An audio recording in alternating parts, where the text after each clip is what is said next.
Muito boa noite, amigo, amiga, pessoal que nos acompanha, que estão aqui conosco nessa live.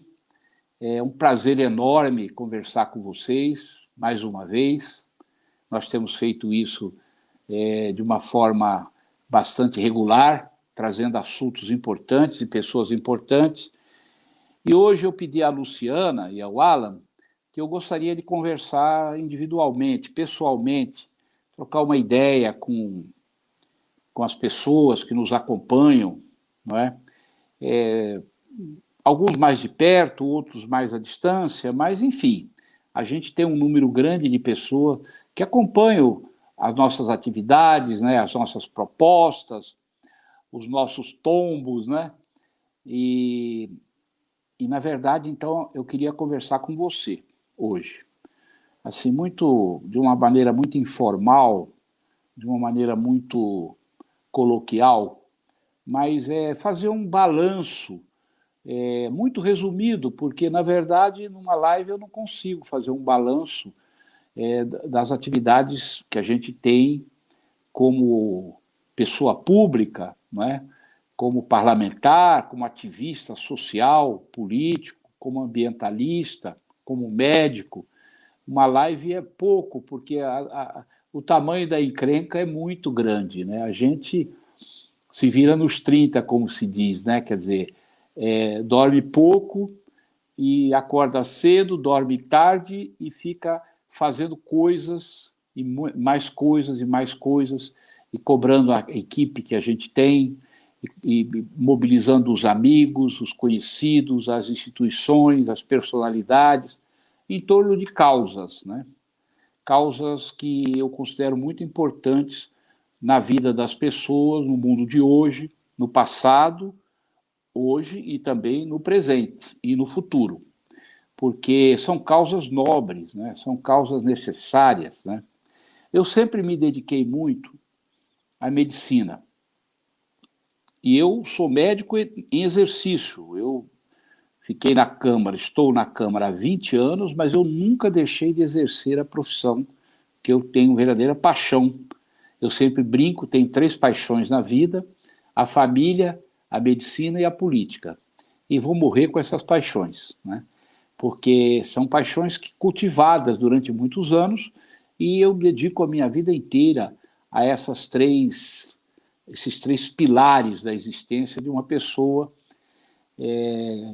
A família é muito importante, né? A minha esposa, a minha companheira Elisete, minhas crianças, quer dizer, meus adultos, né?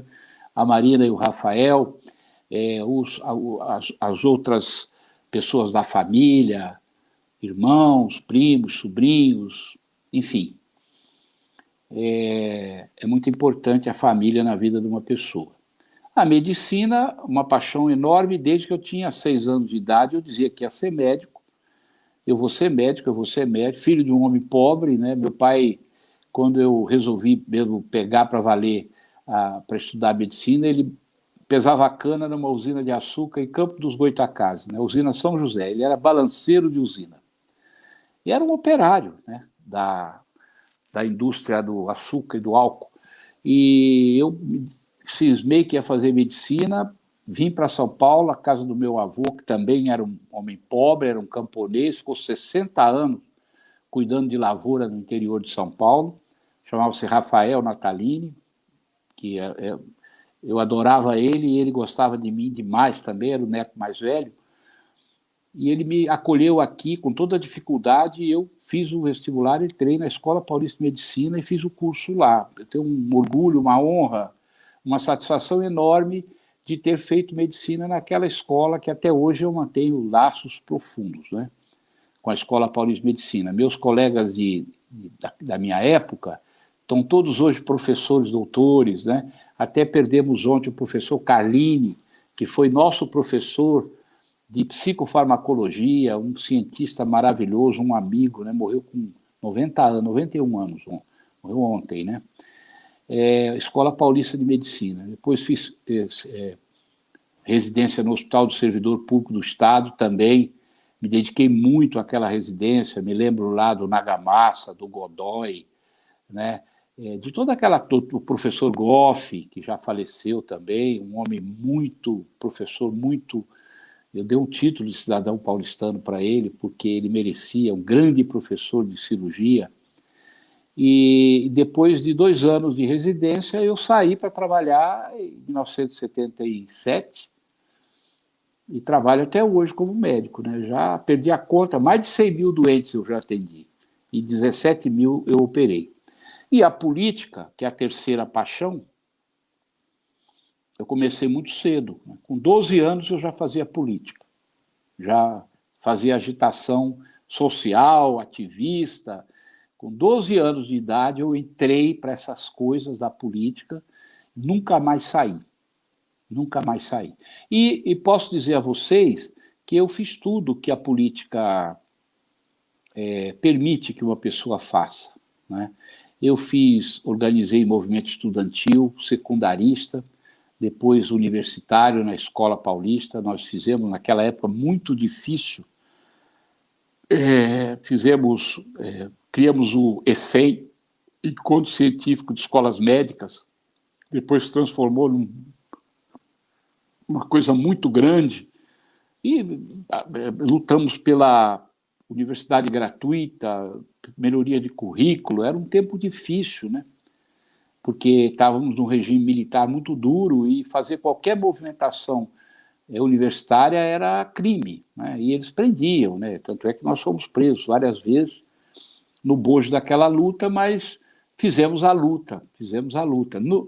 Na residência médica, eu fiz a luta da residência médica, criamos a primeira, a pioneira Associação de Médicos Residentes do Brasil, a Meriansp. Fui o primeiro presidente da Meriansp, em 1976, olha lá, 45 anos atrás. Depois o Sindicato dos Médicos, fiz parte de 3 gestões do Sindicato dos Médicos, Associação Paulista de Medicina, enfim. Aí, na gestão pública, a gente participou, o primeiro cargo meu em gestão pública, eu fui do movimento sindical, trabalhei como médico do Sindicato dos Motoristas de São Paulo durante 25 anos, né? Operei 5 mil motoristas, cobradores e familiares. 5 mil eu operei naquele sindicato, criamos o Departamento de Medicina do Trabalho, fizemos uma pesquisa pioneira no mundo sobre saúde de condutor urbano. Não tinha outra pesquisa igual, nós fizemos junto com a Fundacentro e junto com o Departamento de Medicina Preventiva da Faculdade de Medicina da USP. O trabalho está aí, para quem quiser ver, né? Nós publicamos tudo, ganhou o prêmio da Academia de Ciências de Nova York, enfim. Na gestão pública, eu fui secretário de saúde, primeiro cargo assim mais embasado, secretário de saúde de Diadema, e dali eu virei votado presidente do Conselho Nacional de Secretários Municipais de Saúde do Brasil. E 2 vezes do Estado de São Paulo, o Conselho Estadual aqui dos Secretários Municipais de Saúde. Aí, em 2000, eu me candidatei a vereador, eu já tinha me candidatado 2 vezes antes, tinha perdido, em 96 fiquei de suplente, em 2000 eu ganhei a eleição. E nunca mais perdi a eleição. Ali foram 5 eleições, 5 mandatos que a gente foi renovando os mandatos com a confiança do povo paulistano. Aí, em 2005, eu fui secretário de Participação e Parceria da Prefeitura de São Paulo, 1 ano e 3 meses. E em 2017, eu fui durante 7 meses secretário do Verde e Meio Ambiente da cidade de São Paulo. Mas nunca perdi o pé da Câmara e nunca perdi o pé do movimento popular, né? Quer dizer, a gente fez aquele ambulatório médico, saímos da faculdade, criamos lá naquele fundo da igreja do Cangaíba um ambulatório de voluntário, né? Eu, o Francé, o Nassime, o Walter Nascimento, o Walter Feldman, o Paulo Mourão, a Regininha. Rapaz, olha, tanta gente boa. Nós éramos em 14 quando a gente foi para lá. O Daniel Klotzel, o Júlio César, que já faleceu, enfim. É uma turma boa, a Sula, a doutora Sueli Lourenço, gente muito boa, nossa amiga, todos muito amigos, somos amigos até hoje, foi um grupo espetacular que a gente criou na faculdade esse grupo, na Escola Paulista, e assim que formamos, nós fomos atender o povo de graça. Chegamos no Cangaíba em janeiro de 76, a maioria dos colegas não conseguiram continuar por atividades profissionais, ficou eu, o Francé e o Nassime até hoje atendendo lá. Aí entrou a doutora Gênova, que é uma psiquiatra, o filho do Nassime, o Nassiminho, tem lá tem uma enfermeira, tem uma farmacêutica e tem um grupo de leigos que nos ajuda ali, que nós treinamos, né? São mais ou menos umas 15 pessoas que ficaram ali, alguns estão com mais de 80 anos, e a gente continua. Agora está parado o ambulatório por conta da Covid, mas assim que der uma maneirada o vírus, nós vamos voltar ao atendimento médico do Cangaíba, porque a partir desse ambulatório médico, nós iniciamos a luta por melhores condições de saúde para o povo. E criamos a Associação Popular de Saúde, que existe até hoje. Até hoje existe uma entidade que é a entidade mãe que provê o ambulatório médico, embora a gente esteja dentro de um território da Igreja Católica, o ambulatório não é religioso, ele é ecumênico, lá vai todo mundo que quer para atendimento, nós não perguntamos, não pedimos carteirinha de nada lá, nem de partido, nem de igreja, de nada. Todo mundo que vai atende. Nós já atendemos lá 160 mil pessoas. E eu operei ali naquele fundo de igreja mais ou menos 3 mil pessoas de pequenas cirurgias de anestesia local. E ao lado desse atendimento tem uma pequena farmácia, nós tínhamos um laboratório ali, que depois não precisou mais. Dentro desse atendimento, nós começamos a organizar o povo para lutar por melhores condições de saúde. E assim foi. Grandes assembleias, grandes abaixo-assinados, grandes lutas contra lixão, por água, por esgoto, por asfalto, por farol na esquina da avenida, por linha de ônibus, por melhoria de moradia, regularização de posse de terra. Olha, foi uma quantidade, leitos hospitalares, unidades básicas de saúde. Eu me lembro de uma assembleia que nós fizemos lá, que o doutor Adib Jatene era o secretário de Estado. Ele foi lá, tinha 5 mil pessoas na assembleia, ele se assustou. Ele foi sozinho, dirigindo o próprio carro. Ele era assim, Adib, um amigo nosso. Nós ganhamos a amizade dele no dia a dia da luta. Ele gostava muito de nós. Ele foi lá, e aí eu que comandei a assembleia, nós arrochamos ele, nós precisamos de unidades de saúde na Zona Leste. Aí ele falou, eu vou fazer. Pode escrever aí, eu vou fazer. E fez. Nós conquistamos na Zona Leste, 23 unidades básicas de saúde com essa luta popular. Tem um livro, está aqui, ó, Os Médicos do Cangaíba, Viver é Gostar de Gente. Quem escreveu foi a Judite Patarra, mas nós que demos a ela todas as condições. Essa é a primeira versão. Olha a assembleia que o Adib estava. Aqui tem o povo dentro da igreja, mas do lado de fora, os dois lados da rua estavam lotados de gente. Tinha 5 mil pessoas. Foi nessa assembleia que o Adib prometeu e cumpriu. Nós conquistamos 23 unidades básicas de saúde na Zona Leste a partir daquele movimento. Isso aqui é 1979, essa assembleia. Agora tem a segunda versão, a capa amarela, e tanto essa versão do livro como a segunda versão, que é mais atualizada, agora nós vamos fazer uma terceira versão. Essas duas versões estão no nosso site, nataline.com.br. Aliás, estava até conversando com a Luciana Euala agora, o nosso site, nataline.com.br, é um depositário de história das lutas sociais de São Paulo, que a gente participou, é uma quantidade de coisas que tem ali dentro daquele site. Se você correr aquele site um pouco, você vai ver o tamanho da encrenca que tem sido a nossa vida, né? Encrenca do bem, encrenca para melhorar a vida das pessoas, porque a gente não gosta da maldade, não gosta da sacanagem, não gosta da roubalheira. Nós nunca participamos disso, nem eu, nem o nosso grupo, e também os nossos amigos mais próximos. A gente é o tipo de pessoa que vive do próprio trabalho. A gente não gosta de pôr a mão no dinheiro dos outros, muito menos no dinheiro público. Nunca fizemos isso.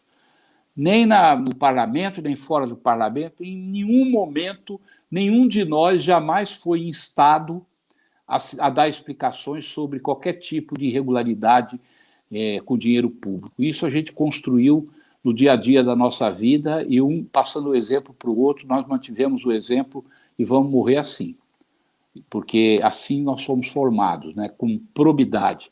Hoje está um pouco fora de moda, né, a pessoa ser, tanto na vida privada como na vida pública, a pessoa ser proba é um pouco motivo de deboche, né? Ah, isso aí é um trouxa, né? Está lá no meio da coisa e tal e não pega. Não pega mesmo. Não pega mesmo. Nós não precisamos. Né? Se eu tivesse me dedicado à medicina, a operar doente, a operar rico, eu estaria com muito dinheiro hoje. Seria dono de hospital. Tivemos oportunidade. Todos nós. Essa geração que eu estou falando, que conviveu com a gente. Porém, nós resolvemos atender gente pobre, gente simples. E assim está sendo a nossa vida. Obviamente, eu tenho um consultório em Santo Amaro, onde eu faço atendimento e cobro. Um preço consultório de bairro, é muito barato. Então, eu tenho ali, né? Agora está um pouco, por causa da Covid, nós paramos um pouco, mas eu vou retomar o consultório, eu quero exercer minha profissão como qualquer médico normal faz. Mas na vida pública, a gente mantém uma lisura muito grande, total. Na Câmara, eu abracei ali na Câmara, desde 2001, além da defesa da democracia, não é? do aprimoramento da democracia, da participação popular, que a gente sempre acreditou muito nisso, né? A presença do povo na política refrigera a política, né? É muito importante. É cansativo, porque o povo exige, o povo cobra, às vezes é agressivo, né, com o político, com o gestor, mas sem a participação do povo não existe democracia. Não existe. Aí é império, aí é realeza, não é democracia. Então, essa participação popular a gente traz desde aqueles velhos tempos da faculdade. E nunca abandonamos, né? Quer dizer, trabalhar sempre ombro a ombro com a sociedade, com os grupos organizados, com aqueles que demandam coisas na sociedade, e assim a gente vem fazendo. A partir de 2001, na Câmara, eu me dediquei a 4 temas relativamente bem definidos. A área de saúde, que é a minha área, né, que eu faço desde moleque, desde criança, já dentro da faculdade. Esses dias eu estava brincando, eu fui lá na Escola Paulista, fui lá no Anfiteatro Leitão da Cunha. Quem conhece a Escola Paulista sabe desse anfiteatro. E aí estava eu, o diretor da escola, o professor Girão, estava lá o Zé Roberto, que dirige o hospital, e mais alguns, o Albertoni, a própria reitora atual da Unifesp, a Soraya. E eu disse para eles, aqui nesse auditório, em 1970 ou 71, não lembro agora, eu levantei numa assembleia aqui de alunos e falei, pela federalização do Hospital São Paulo e da Escola de Enfermagem, que tinha lá, que era privada. E o Hospital São Paulo era da SPDM, não era federalizado, era particular. Era filantrópico, mas era particular. Pela federalização, eu corri do DOPS uns 10 dias, os caras querendo me pegar, porque eu pedi a federal. Hoje o hospital é federalizado, já faz tempo, a escola de enfermagem é federalizada, é uma grande escola de enfermagem, e naquela época era pecado, era crime, a gente pedia a federalização do Hospital São Paulo. Então, eu estava lembrando disso lá naquele... Então, a questão da saúde, a gente toca daquela época até hoje e eu continuo trabalhando muito com a questão da saúde, me dedicando.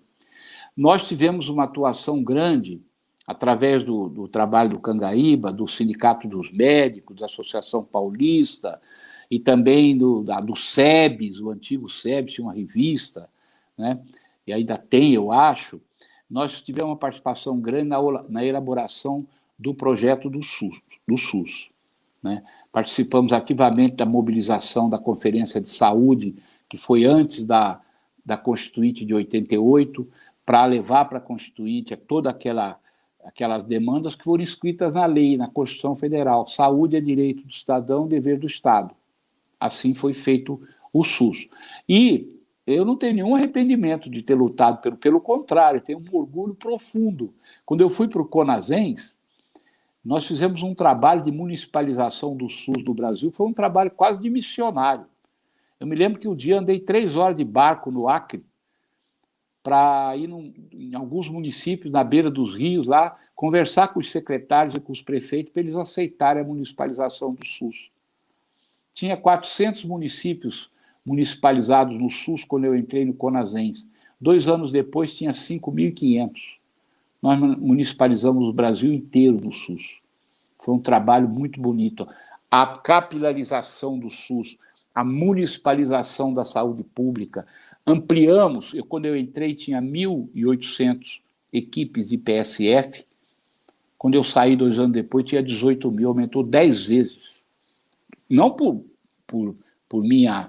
meu mérito, né? A gente liderou um movimento de secretários municipais de saúde que levou o SUS aos rincões do Brasil, às grandes, médias e pequenas cidades. Eu me lembro que na Câmara, quando eu entrei em 2001, eu era oposição. Oposição à Marta Suplicy, ao PT. Né? Eu sempre tive muita crítica ao PT, muita crítica, porque o PT prega uma coisa e faz outra. E é uma incoerência danada, e eu sempre, desde o começo, fui muito crítico ao PT, nunca participei de governo do PT, enfim. Aí, depois todo mundo ficou mais ou menos parecido, né? Os partidos hoje mudam os nomes, mas as práticas são muito próximas. Aí, vamos ver, né? Eu peguei lá, o Eduardo Jorge virou secretário de saúde. O Eduardo Jorge é um grande amigo nosso, né? Um grande militante, uma pessoa do bem também, como nós, muito probo, muito reto, tem grandes colaborações, tanto na área de saúde como na área ambiental, e ele começou também na Zona Leste, lá em Itaquera, né? Aquela região de lá, quando a gente foi para o Cangaíba, ele estava lá como médico sanitarista, lá do posto de saúde de Itaquera. Então, nós conhecemos daquela época. E ele virou secretário de saúde da Marta, e o município era o PAS, vocês se lembram, que o Maluf enfiou o PAS. O PAS roubou tanto dinheiro da saúde que perdeu até a conta. Dizem que desviou mais de 2 bilhões de reais, eu acho que foi mais, porque a roubalheira daquelas cooperativas foi imensa. Maluf criou e o Pita continuou. Quando a Marta ganhou, o Eduardo Jorge foi ser secretário, ele falou, não queremos mais o PAS, queremos o SUS. E eu estava na Câmara como vereador de oposição. Eu me lembro que o Eduardo mandou o projeto de lei para municipalizar São Paulo no SUS, era um projeto de lei adaptando a cidade. E eu, como oposição, que era a prefeita, peguei aquele projeto embaixo do braço, junto com mais alguns vereadores que também gostavam do SUS, e caminhamos aquilo e aprovamos aquilo ali rapidamente. São Paulo entrou no SUS. Eu ajudei, mesmo sendo de oposição. A grandeza do político é quando ele vê que a causa é boa, não tem situação de oposição. Não tem. Então, ali foi a saúde pública, nunca mais deixei de atuar na Câmara de São Paulo na questão da saúde. Né? Ajudei a ampliar o programa de saúde da família na cidade, muito. Quando a Marta deixou a prefeitura, tinha 600 e poucas equipes, o Serra assumiu, nós batemos tanto em cima que hoje tem 1.500 equipes. 1.500 equipes de PSF em São Paulo. E eu tenho muita satisfação de ter participado de perto disso. Nunca fui secretário de saúde aqui de São Paulo, mas os secretários de saúde, todos que passaram ali, conhecem o trabalho da gente e sabem como a gente é chato para cobrar políticas públicas para ampliar o SUS na capital. E o que nós fizemos foi correto, porque hoje, nessa pandemia, todo mundo está falando. Se não fosse a estruturação do SUS no Brasil e aqui na cidade de São Paulo, o povo estava perdido. A mortandade tinha sido muito maior. O SUS salvou milhares e milhares, milhões de vidas no Brasil, nessa pandemia e muitas outras coisas que o SUS trabalha. Então, a saúde pública é uma atitude nossa de mandato de vereador muito grande.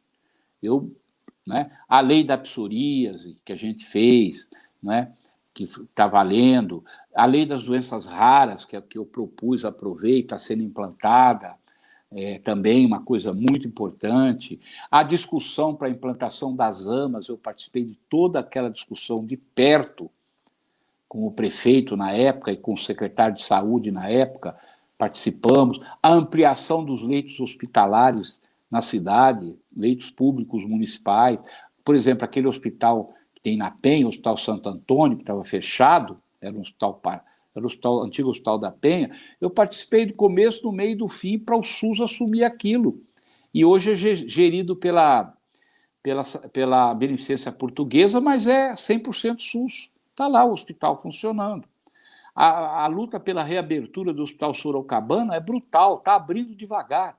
Ontem, segunda-feira, abriu mais 22 leitos. Nós estamos lutando por aquilo há 10 anos, né? As pessoas não sabem. É uma luta infernal, né?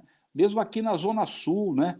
O Hospital do Mboi Mirim, nós fizemos passeata junto com aquele padre Jaime, que tem aqui no Jardim Ângelo, nós organizamos passeata. O Hospital do Campo Limpo, ninguém sabe dessas coisas, isso não é do tempo de vereador, é lá atrás, né, 80 e pouco. Eu dirigi o caminhão, fui buscar na favela do fim de semana um caminhão, vim dirigindo para servir de palanque para o então prefeito Mário Covas subir em cima do caminhão e lançar a pedra fundamental do Hospital do Campo Limpo, que está aí funcionando hoje.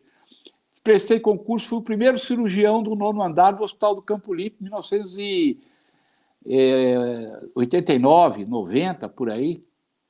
Fui o primeiro, depois trabalhei lá até 96, operei muita gente junto com o doutor Landini, com o doutor... Ixi, olha, vou te contar, a história é longa, não vou entrar nessa aí, porque aí desvia de lado.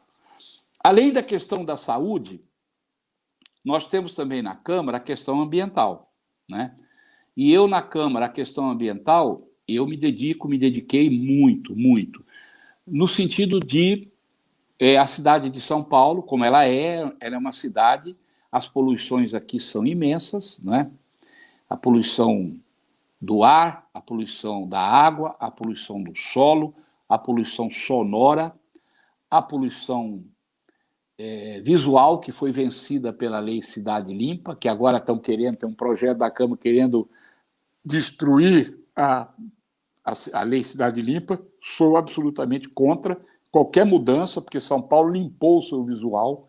E a poluição climática, né, que existe também na cidade, porque São Paulo não cuida das questões da mudança climática, né? Não diminui a emissão, pelo contrário, aumentou a emissão de gás de efeito estufa na cidade de São Paulo nos últimos anos. Então, diante dessas coisas todas, a gente trabalhou muito no sentido de tratar da questão da água. Por exemplo, a lei que obriga a prefeitura a lavar as ruas, molhar as praças, lavar os monumentos com água de reuso e não com água potável, é de minha autoria, de 2004. Foi aprovado em 2004 e está valendo bilhões de litros d'água economizados, água potável, porque São Paulo não lava as suas ruas com água potável, e sim com água de reuso, de uma lei que nós fizemos, uma lei ambiental. Quando o prefeito da época, o Kassab, Eduardo Jorge era o secretário, mandou para a Câmara a Lei de Mudanças Climáticas, que foi aprovada em 2009, nós fizemos dezenas de audiências públicas antes da lei ir para a Câmara, para escutar a sociedade, para produzir o texto que o governo mandou. E depois eu, pessoalmente, assumi aquele projeto, botei embaixo do braço e fui indo, foi aprovado por 54 vereadores e foi sancionado em 2009 pelo prefeito. Foi a primeira cidade do Brasil a produzir uma lei de mudanças do clima. Criei a Comissão de Estudo de Mudanças Climáticas, veio o Carlos Nobre, veio o professor Gilvan, veio o professor Alindo Felipe Júnior, só cientistas de alta, o José Goldenberg. Nós fizemos lá um estudo grande, que foi a precursora da Lei de Mudanças Climáticas, que hoje está abandonada pelo prefeito. Desde o prefeito Haddad, que abandonaram a Lei de Mudanças do Clima, uma lei perfeita, com 50 artigos. Mas nós fizemos, nós ajudamos. Produzimos esse livro, junto com a Tatiana Tucunduva, que trabalhou comigo como assessora, Mudanças Climáticas do Global ao Local. É um livro que trata da questão das mudanças climáticas na cidade de São Paulo.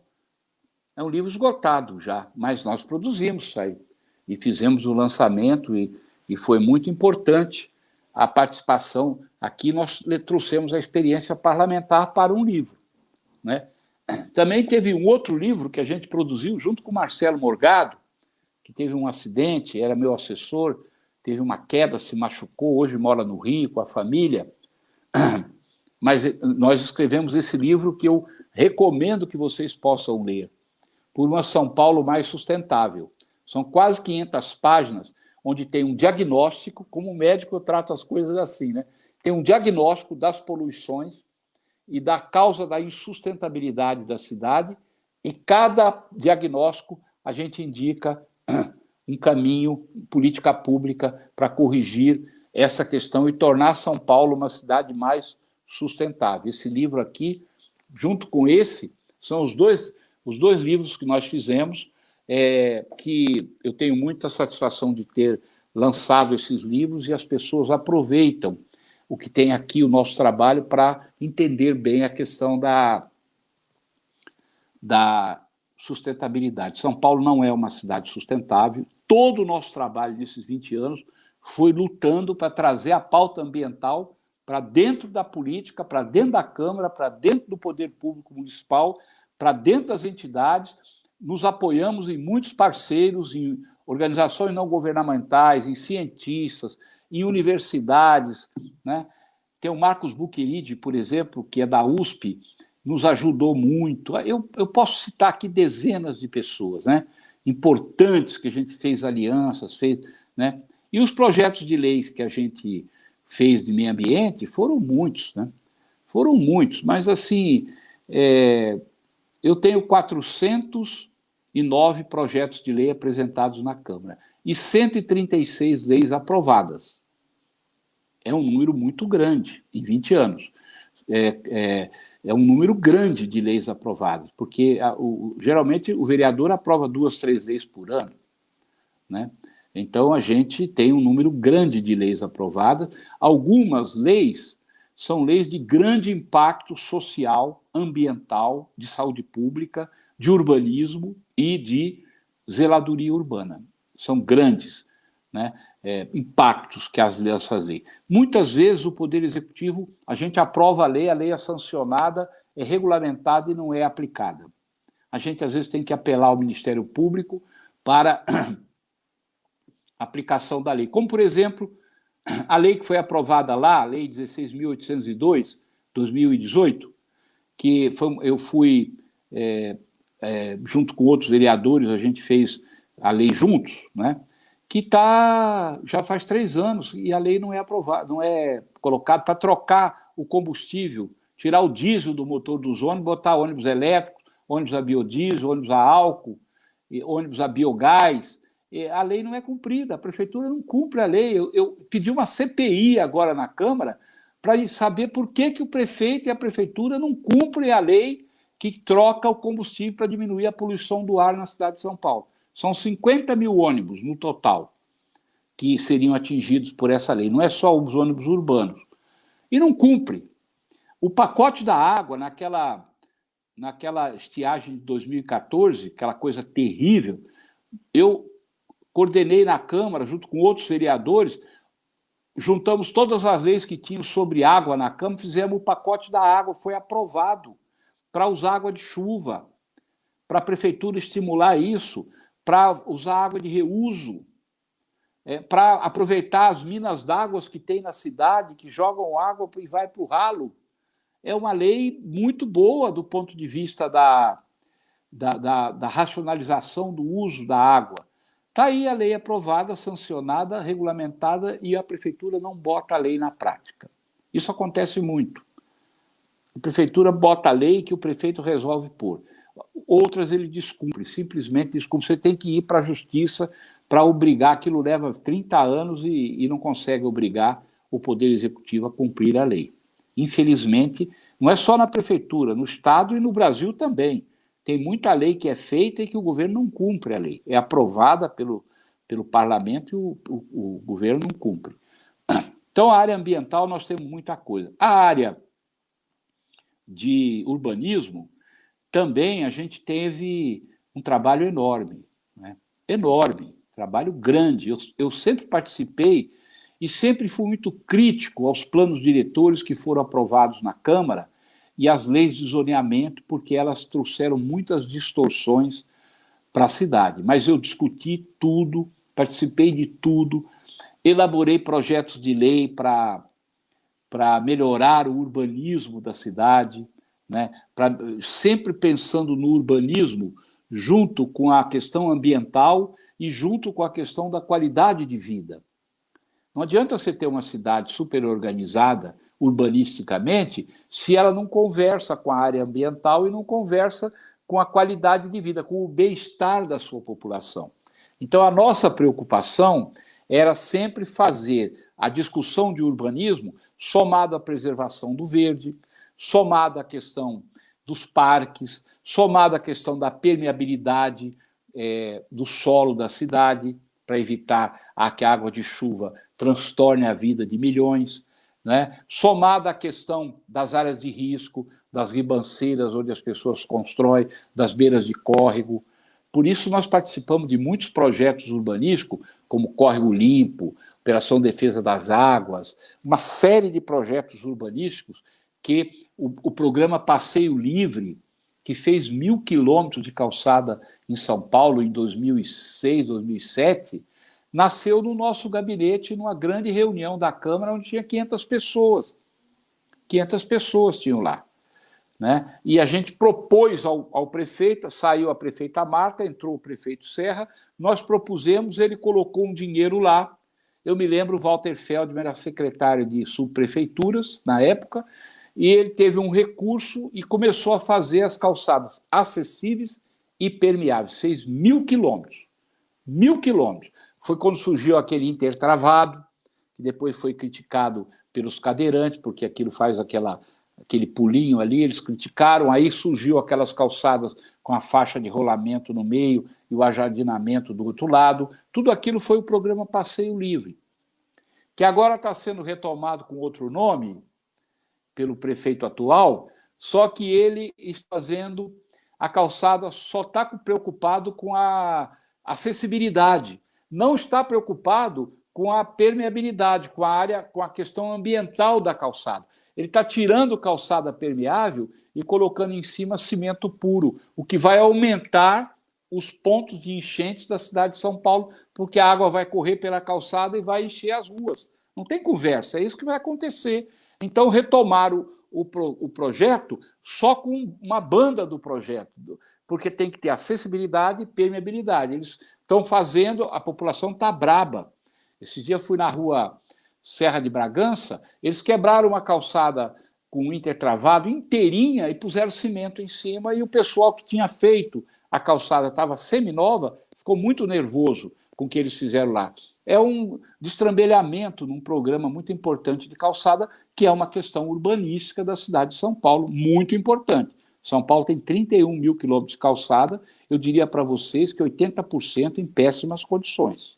Então é importante investir, mas tem que investir o dinheiro de uma maneira correta, não fazendo só um lado da história e deixando o outro de lado, como está sendo feito agora pela atual gestão. Uma coisa pouco inteligente. E na zeladoria urbana?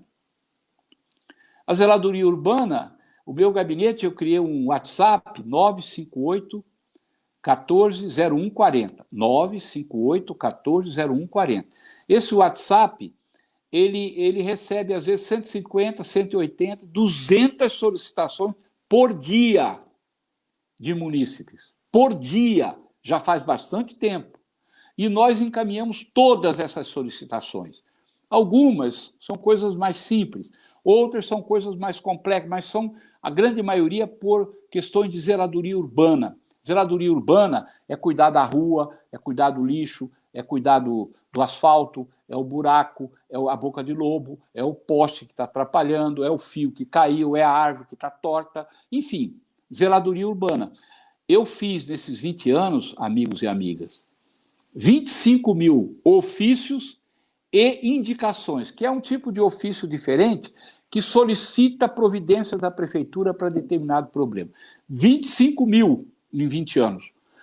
Isso significa mais de 1.000 por ano. Por ano. Solicitações à prefeitura. Nosso gabinete fez, eu e a minha equipe, ninguém trabalha sozinho. Eu tenho uma equipe de assessoria, que, coitados, trabalham pra caramba, trabalham muito, porque a gente cobre a cidade inteira, nós não somos vereador de um bairro só. A gente cobre por tema, eu já disse, saúde, meio ambiente, urbanismo, zeladoria urbana. São os trabalhos que a gente tem, as linhas mestras dos 5 mandatos que a gente tem na Câmara nesses 20 anos. Nós acordamos muito cedo, nosso gabinete sempre abriu 7h30 da manhã, às vezes abre 7 horas, 6h30, dependendo de quem está lá, que chega antes, né? E fecha 7 horas da noite, todo dia. Sábado e domingo nós estamos na rua trabalhando nos bairros, fazendo visita, atendimento, a equipe toda trabalhando muito, e nos bairros da cidade, onde nós somos chamados. Então, é muito trabalho feito. E eu quero ressaltar aqui, já para ir partindo para um finalmente, eu quero ressaltar aqui a dignidade do nosso trabalho. Não estou falando isso para contar vantagem, para me gabar. Como dizem as pessoas, é uma obrigação você ser honesto na vida pública e na vida privada também. E eu concordo. Mas dentro dessa bandalheira que se transformou a política nacional e municipal, onde qualquer um que chega próximo do dinheiro público abre o olho, fica com o olho enorme, tentando pegar o que não é dele, o que é do povo, e pega, viu, pessoal? Pega mesmo. Os mecanismos são os mais variados. De onde você menos espera, está lá o corrupto. De onde você menos espera, está lá o bandido roubando dinheiro público, fazendo maracutaia. Tenha ele mandato parlamentar ou não, mas está lá o bandidinho sem vergonha roubando. Está lá. Infelizmente, isso está no Brasil todo. Isso é uma praga que invadiu o Brasil. Toda hora nós estamos vendo. Olha o Rio de Janeiro. Olha o Rio de Janeiro que virou. Entra um, sai outro, é um mais ladrão do que o outro. E aqui em São Paulo também tem isso. Aqui também tem isso. Infelizmente tem. Mas o nosso trabalho sempre foi um trabalho muito, mas muito digno. Ninguém nunca ouviu falar que o Gilberto Natalini, o vereador Natalini, ou alguém da sua equipe tenha feito isso de ato antirrepublicano. Não tem, não existe, porque nós não fizemos. A gente não tem esse tipo de prática. Não é da nossa natureza, nós não fomos ali para roubar, para ter, nós fomos ali para servir. Nós estamos ali para servir, como todo mundo deveria estar. Então não tem aumento de patrimônio inexplicável, não tem dinheiro em paraíso fiscal, não é? Não tem, porque a gente não fez. Então essa é uma característica do nosso trabalho. E eu queria dar um toque aqui no final também. Nós fizemos um trabalho muito grande na área de direitos humanos. Nós fizemos um trabalho muito grande na área de direitos humanos. Nós trabalhamos muito na área de direitos humanos no nosso mandato. Então, nós trabalhamos muito com as comunidades de raízes estrangeiras, né? Todas elas, né? Aquelas que permitiam que a gente trabalhasse junto, né? Comunidade armênia, comunidade turca, na verdade, a oposição ao Erdogan, né? Que tem aqui em São Paulo o pessoal que a Turquia é uma ditadura danada, né? Nós trabalhamos com o pessoal que é de oposição àquele governo, mas trabalhamos com o pessoal latino-americano, a presença da América Latina, a PAL, chamada a entidade, com os judeus, com os árabes, com os italianos, com os japoneses. Nós fizemos um trabalho com as comunidades, com os imigrantes novos. Agora, eu criei, quando fui secretário, eu propus, né, e acabou sendo criado, o Centro de Referência do Imigrante da cidade de São Paulo, um órgão do município, que nós criamos o Centro de Referência da Diversidade Sexual, o primeiro do Brasil. Nós criamos, quando fomos secretário, criamos a Coordenadoria do Idoso, criamos a Coordenadoria da Participação Popular, na Secretaria de Participação e Parceria. Então, o nosso trabalho de direitos humanos, e eu presidi na Câmara, eu fui vice-presidente da primeira e depois fui presidente da segunda. A comissão que produziu esse documento. Eu presidi a Comissão da Verdade, Vladimir Herzog, da Câmara Municipal, que produziu esse documento, e aqui dentro desse documento existem uma série de investigações que nós fizemos, muito importantes, muito relevantes para a história do Brasil, para o estudo, principalmente da época onde o regime militar mandou no Brasil. Por exemplo, nós investigamos aqui a morte do Juscelino Kubitschek. O Juscelino não morreu morrido, o Juscelino morreu matado. Ele foi assassinado, nós provamos aqui, com 115 quesitos que nós investigamos. Está aqui, tá certo? Esse livro, ele deve ser, também está no nataline.com.br, o relatório da Comissão Municipal da Verdade. E nós trabalhamos ali sem espizinhar ninguém. Nós não espizinhamos ninguém. Nós chamávamos as pessoas para um lado, para o outro, demos oportunidade para um, para outro, para falar, cada um dá a sua versão, e fomos buscando o que aconteceu de fato naquela época, com vários episódios da história do Brasil. Tem, por exemplo, um coronel que morreu há pouco tempo agora, era um farmacêutico do Exército. Eu fui na casa dele, ele tinha 92 anos. E ele contou para mim, eu era presidente da comissão, fui lá tomar o depoimento dele. Ele contou para mim que no laboratório que ele tinha na rua Crispiniano de Carvalho, no dia 30 de abril de 64, o general Amaury Cruel, que era o general comandante do 2º Exército aqui de São Paulo, pediu emprestado o laboratório dele e ele emprestou. E o general foi lá e recebeu do então presidente da Fiesp 6 malas de dinheiro no valor de $1.200.000.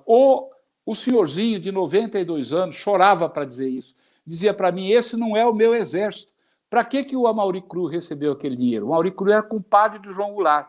Ele recebeu aquele dinheiro de $1.200.000 na mão do chefe das empresas da indústria de São Paulo, presidente da Fiesp da época, para mudar de posição, deixar de apoiar o João Goulart, e no dia seguinte ele partiu com as tropas em defesa do golpe militar que derrubou o João Goulart. Foi o major, está aqui o depoimento dele, tudo gravado, não estamos inventando nada.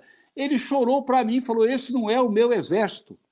Contou isso na casa dele. O negócio foi tão emocionante que esse homenzinho, senhorzinho, de mais de 90 anos, quando acabou o depoimento, eu fiquei 4 horas ouvindo ele. Ele contou tudo, ele sabia de tudo, porque ele viveu tudo. Ele saiu do exército de desgosto, por causa que viu o comandante dele se vender por dinheiro para atrair o presidente constitucionalmente eleito. Esse homem, quando acabou o depoimento, ele falou, doutor Nataline, aguarda um pouquinho. Foi no quarto, falou, dá uma olhadinha aqui. Eu cheguei lá, tinha uma farda de major pendurada num cabide, major do exército.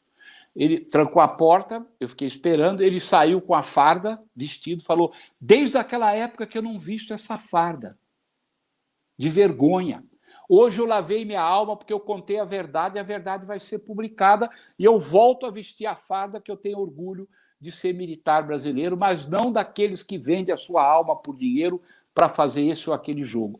Isso, o então coronel, que já morreu aí faz uns 3 anos, né? Tem a família dele aí, me fez chorar também naquele dia ali por conta de... Isso foi a Comissão da Verdade, que a gente está aqui o livro. Quem quiser ler esses episódios todos, mesmo a questão do Juscelino, pode entrar aí no site nataline.com.br, que o livro está lá, da Comissão da Verdade. E também nos direitos humanos, nós trabalhamos então com os imigrantes, essa questão da Comissão da Verdade, participamos de muitas e muitas lutas para ajudar a população mais pobre, né? Agora, por exemplo, nós criamos na Câmara, na pandemia, o Comitê contra o Coronavírus, comitê que teve uma atuação enorme na solidariedade humana. Nós conseguimos 200 e tantos parceiros que compuseram o comitê e fizeram ações de solidariedade, distribuindo comida, distribuindo roupa, distribuindo remédio, dando amparo às pessoas mais pobres que ficaram desempregadas, sem renda durante a Covid. Até hoje, o comitê ainda tem atuação durante todo esse período da pandemia. Eu ajudei a criar o comitê, propus e criamos o comitê, 26 vereadores aderiram e 200 entidades da sociedade civil. É uma ação de direitos humanos, né?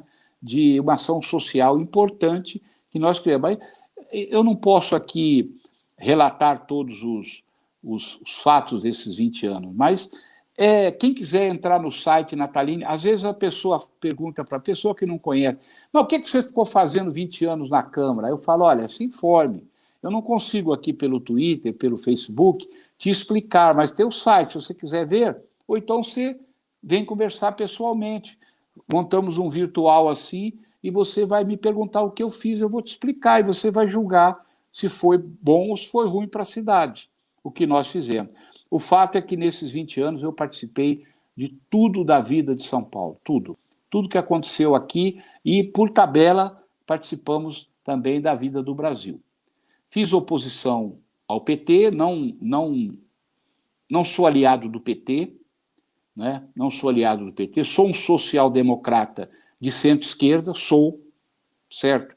Com muita preocupação social, mas também defendo a democracia e defendo fundamentalmente a moralidade pública. A moralidade pública, para mim, é fator principal na vida de um homem público, de um político, na minha opinião. E também, devido à questão que está nesse dossiê aqui, ó, que nós publicamos, né? Esse dossiê, ele conta como estão sendo destruídas as matas remanescentes, em particular dos mananciais de São Paulo. Aqui tem 160 áreas, nós lançamos em abril. Agora, depois de abril para cá, deve ter mais 50 áreas devastadas, porque não tem poder público tomando conta, nem prefeitura, nem Estado. Diante dessas circunstâncias, eu me coloquei para denunciei inclusive fora do Brasil. Esse dossiê foi para a mão de todas as autoridades que vocês imaginem. A imprensa divulgou várias e várias vezes, inclusive a Jovem Pan esses dias soltou um programa falando disso. E também mandei para 600 entidades e personalidades do mundo. Até o Papa recebeu. Governos, artistas, intelectuais, mostrando o seguinte: é importante a preservação da Amazônia, do Pantanal, é muito importante no Brasil, mas as matas de São Paulo, que produzem água aqui em Parelheiros, aqui, a 30 quilômetros da minha casa, 25 quilômetros, né, estão derrubando tudo, quadrilhas organizadas. Por esse motivo eu me dispus com o prefeito Bruno Covas e com o governador João Dória, me dispus porque eles são antissustentáveis. Eles não têm política pública para meio ambiente e sustentabilidade, nem no município nem no Estado. Nem no município. O que eles falaram que estão fazendo é falácia. Porque essa derrubada das matas aqui, ó, eles sabem, nós entregamos dentro do gabinete deles, tanto da prefeitura como do Estado, não tomaram nenhuma providência. Aí eu me coloquei também numa situação de me opor, pelo menos nessa questão ambiental, tanto ao prefeito atual de São Paulo quanto ao governador. Porque eu, às vezes, me prejudico muito na vida, né? Eu não tenho nenhum cargo na prefeitura, pessoal. 0 cargos na prefeitura. No Estado, muito menos. No federal, muito menos. Então, eu me prejudico muitas vezes. Por quê? Porque eu contei uma linha reta. Se o governante, se a pessoa sai da linha, eu não sigo aquilo, não vou atrás. Aí eu me prejudico. Às vezes jogo anos e anos fora de aliança, de trabalho, porque o sujeito pisou na bola. E nesse caso particular dessa devastação, o prefeito de São Paulo é responsável pelo que está acontecendo e o governador do estado é responsável pelo que está acontecendo com os mananciais de água da beira da Guarapiranga, que é uma represa que abastece com água 4 milhões de seres humanos na zona sul de São Paulo. A história vai julgar. Por enquanto eu estou falando e algumas pessoas estão falando, mas os fatos estão lá. Mais de 1,5 milhão de árvores foram para o chão. 50 mil lotes vendidos por quadrilhas organizadas, que se vender todos os lotes, vão arrecadar 2 bilhões de reais. E o prefeito e o governador fingindo que não estão vendo. Eu posso ficar quieto com isso? Eu não tenho direito de ficar quieto. Eu vou para cima. Pedi CPI, eles não deixaram a CPI sair da Câmara, fui na polícia, fui na justiça, o juiz está há 1 ano com o meu processo na mão, nem nega liminar e nem dá liminar. O juiz está lá, parece uma coisa assim, porque não consegue tomar medida. Então é isso, pessoal, que eu queria falar. Nesses 20 anos eu estive em 97% das reuniões dos plenários, das sessões plenárias da Câmara, das reuniões de comissões. Não estive 100%, porque durante esse período, 3% das vezes, eu fui representar a Câmara na COP, eu fui representar a Câmara nas reuniões do C40, eu fui em congressos internacionais e nacionais, representando a Câmara de São Paulo, e diga-se de passagem, todas essas viagens que eu fiz para dentro e para fora do Brasil, eu nunca pedi um centavo da Câmara para custear as minhas viagens. Paguei do bolso, às vezes com sacrifício. Viajei para a COP da Noruega, viajei para Nova York, viajei para Paris, aí a última COP, tudo pago do meu bolso. Nunca peguei um centavo do dinheiro público, embora a missão que eu estivesse indo era uma missão oficial da Câmara Municipal de São Paulo. Eu teria direito de pegar o dinheiro, porque eu estava fazendo um trabalho para a Câmara, para a cidade fora. Mas eu paguei do meu bolso. Fiz questão de pagar para não tomar na cara assim, estar viajando com dinheiro público. Viajei com o meu dinheiro, com sacrifício, paguei em vezes, mas foi com o meu dinheiro e não com dinheiro público, para não dar boi para quem quer criticar as ações que a gente faz. E não tem boi, porque nunca peguei um centavo daquela Câmara para custear qualquer tipo de saída da cidade ou qualquer coisa desse tipo em viagens que eu fiz. 3% eu faltei. Pronunciamentos na Câmara, discursos no plenário e no microfone à parte foram 2.200. Ninguém aguenta mais me ouvir ali, porque eu falo mesmo. Eu tenho que falar, eu falo. Falo sobre a cidade, protesto. Quando precisa elogiar, eu elogio. Quando a coisa é boa, eu elogio. Tá certo? Porque a gente também tem que ter 2 pesos, 2 medidas. Não pode só ficar naquela crítica burra, destrutiva. Quando o governo faz alguma coisa boa ou o gestor faz alguma coisa boa, a gente tem que elogiar, e eu sou assim. Mas quando pisa na bola, essa coisa das calçadas, eu estou criticando muito. Fui para o Ministério Público, porque é uma burrice jogar dinheiro fora, fazer calçada só com cimento e não colocar nenhuma permeabilidade. E quebrar calçada seminova, como fizeram na rua Borges Lagoa, para botar cimento em cima. A calçada da Borges Lagoa era semipermeável, era intertravado. Quebraram tudo e puseram cimento por cima. Quebraram a calçada nova, que estava feita. Serra de Bragança, Avenida Cangaíba, em frente à igreja, ali perto da igreja, quebraram uma calçada recém-feita, novinha, para botar... Sabe? A gente até desconfia que tem gente ganhando alguma coisa com isso. Não é possível. Né? Nós precisamos, eu estou pedindo ao Ministério Público para investigar isso. O que está acontecendo para ser uma coisa tão burra e tão mal feita? Né? A devastação também. Peguei no pé da devastação. Fiz o que eu pude como vereador, como parlamentar. Várias e várias e várias, mais de 10 ameaças de morte para mim e para a minha equipe. Nós não temos medo disso. Eu não tenho medo. Né? Como diz a doutora Albertina Duarte, eu só vou me aposentar depois que morrer. Eu gostei dessa frase dela. Eu só vou me aposentar depois que morrer. Então, nós só vamos parar depois. Morrer, você morre, hoje ou amanhã ou depois, mas deixar de lutar por ameaça, eu não tenho medo disso. Então, vamos para cima mesmo. Por último, eu queria agradecer minha equipe, toda a minha equipe, né? Que alguns me acompanham há muitos e muitos anos, né? São velhos companheiros de luta, né? A gente se entende por um olhar, né? Homens e mulheres que nos acompanham há muito tempo. Eu não vou designar o nome de todos aqui, porque ficaria cansativo e eu posso deixar de falar algum. Então, eu quero agradecer a todos. Alguns são mais, dedicam-se mais, têm mais entrosamento com a minha maneira de trabalhar, outros um pouco menos, mas também trabalho porque eu exijo. Mas, no geral, a equipe é muito positiva, muito boa, produtiva, e se eu fiz 5 mandatos ali, com essa produção toda, participei de presidir a CPI da acessibilidade, participei de várias CPIs, comissões de estudo ali, coisas que a CPI da acessibilidade modificou um monte de coisa de prédios públicos e privados em São Paulo por conta da nossa ação. Eu fui o presidente em 2009, eu acho, dessa CPI. Então, tudo que a Câmara tem de instrumento de trabalho, seja dentro do prédio, seja na questão legislativa, ou seja na rua, junto com a população, nós fizemos o que nós conseguimos fazer. foi muito profícuo. Eu decidi agora, por fim, não me candidatar mais. Eu não serei candidato nessa eleição. E eu decidi não me candidatar mais porque eu acho que eu cumpri meu papel ali na vida parlamentar. A produção é imensa, tem coisas muito positivas para a cidade, né?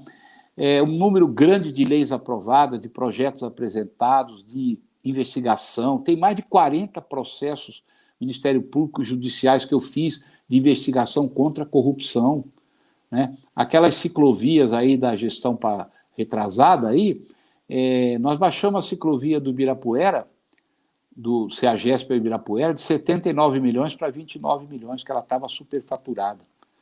O negócio da compra de salsicha, a compra de leite dos velhos passados lá, aquela compra de leite em pó, que foi um escândalo, tudo que a gente investigou.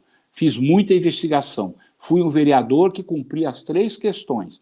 Cumpria a questão de produção de leis, que é obrigação do parlamentar, cumpria a questão da fiscalização do executivo, tanto quando fui oposição, quanto quando não era oposição. Fiscalizei o executivo para evitar desmando, para evitar corrupção, para evitar desvios, né? E também, a terceira, fiz a ponte entre o poder executivo e o povo, que é a função do parlamentar também. Uma ponte republicana. Nunca pedi nada que não fosse republicano a ninguém. E também não deixava que as pessoas me pedissem. Quando vinham me pedir, eu dizia não. Perdi muito voto por causa disso. Eu queria tal coisa, me facilita um negócio da minha empresa. Não posso fazer isso, não vou fazer, desculpe. Não é da minha alçada e não é legal eu fazer isso. E não fazia. Mas aquilo que é republicano, as reivindicações legítimas da população, são milhares de coisas. Até hoje nós estamos fazendo, né? Abrimos as redes sociais, a nossa rede social é muito grande, a gente tem uma rede social possante, conversamos dia e noite com a população, não tem problema nenhum. Então, era isso que eu queria dizer a vocês, agradeço a oportunidade de estar aqui, e até o final do ano a gente ainda vem conversando e tal. Eu não serei candidato, como eu disse, mas eu não vou me aposentar, eu vou continuar na vida pública, buscando outras trincheiras de luta e continuar defendendo aquilo que eu acredito e sempre acreditei e vou acreditar até o último dia da minha vida. Muito obrigado a vocês pela oportunidade de nos ouvir, aqueles que nos ouviram ou que vão nos ouvir ainda. Muito obrigado à minha equipe por essa parceria de trabalho. Obrigado aos amigos, aqueles que votaram em mim durante esse período todo, aos conhecidos, né? Às vezes não são tão amigos, mas aos conhecidos. Obrigado à população de São Paulo por permitir que eu pudesse exercer durante 20 anos esse mandato na Câmara Municipal de São Paulo. Sou muito grato a cada uma dessa cidade que me deu a oportunidade, né? Um filho de balanceiro de usina a ser vereador por 5 vezes na 5ª maior cidade do mundo e na maior cidade do Brasil, a nossa querida cidade de São Paulo. Boa noite a vocês, até uma próxima oportunidade, que eu espero que seja breve. Um abraço. Tchau.